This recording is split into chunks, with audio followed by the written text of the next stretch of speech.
Have you taken any music lessons as a kid? And do you still involve yourself with music today? Whatever your journey is, your experience with music may have actually shaped the way your brain functions today. While many of us have grown up in an age where the arts are underfunded and not supported, we're probably used to seeing music as a secondary inferiority in our educational system.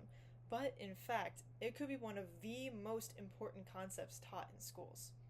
I am someone who grew up involved in music at a young age. And one of the things that has always fascinated me the most is discovering the developmental benefits studying music actually has on our brains.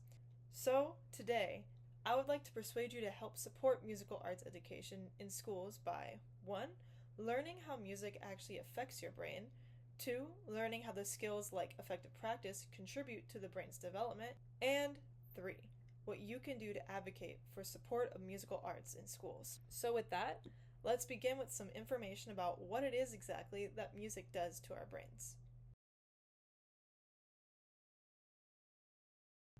We'll begin with our first point by TED Ed scholar Anita Collins. In her TED video, How Playing an Instrument Benefits Your Brain, we learn that when carrying out tasks, specific parts of our brains are actually being utilized. Thanks to modern day technology like MRI scanners, we can actually see which parts of the brain are working to carry out those tasks. The exciting part Anita discusses is when people are listening to music, multiple parts of the brain light up in the scanner, meaning that the brain is connecting the functions of different cortices to process the musical sounds. But to go even further, Anita Collins states that, quote, "It turns out that while listening to music engages the brain in some pretty interesting activities, playing music is the brain's equivalent to a full body workout," end quote. The visual, audio, and motor cortices link together when playing an instrument. So engaging in a disciplined and structured practice routine can actually strengthen the neural connections between those cortices. This prompts a perfect segue into my next point of discussion. So, what do we actually define as practice, and how does that actually benefit our brain? So, practice is essentially the repetition of an action over and over again with the intent to improve upon it. To paraphrase from the TED video presentation discussing effective practice by scholars Annie Bossler and Don Green, our brains develop this coating called myelin sheath around the axons in our brains. The myelin sheath is, quote, similar to insulation on electrical cables.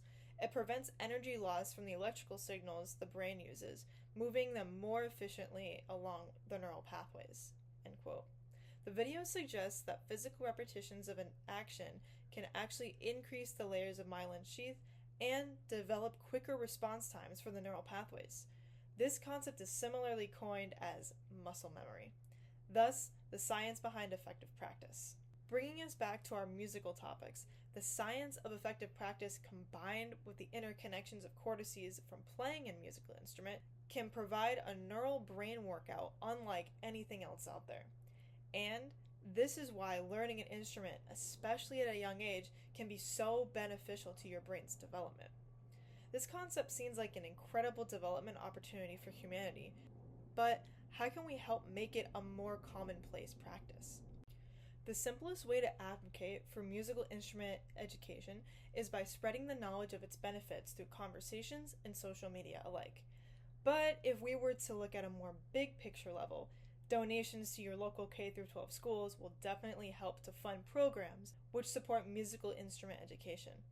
While many of these programs rely on donations, public schools do get a small fraction of federal grant funds.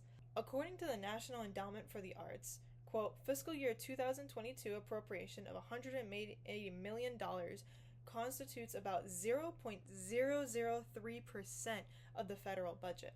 Approximately 80% of the proportion is distributed as grants and awards to organizations and individuals across the country, end quote. So $180 million does sound like a lump sum of funds on its own, but in the context of the grander federal budget, this is only a mere 0.003% of the entire budget.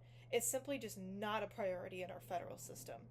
So to help this, you can call your local and federal representatives and make your concerns heard about the lack of investment in this incredible human development opportunity through music education. Information is lost until we have conversations, so I'm calling upon all of you today to help advocate for music education and the benefits it provides. So, as we come to a close here, I want to remind you of the extraordinary developmental benefits practicing music can have on our brains. First, we've learned how engaging in musical instrument performances affect our brains by providing a full workout and connecting the visual, audio, and motor cortices. Two, engaging in effective practice not only strengthens those cortice connections, but also strengthens our muscle memory through our myelin sheath and axons. And then three, the best thing you can do to advocate for musical arts education is to give back and advocate for prioritized governmental funding of K through 12 music education. Thank you.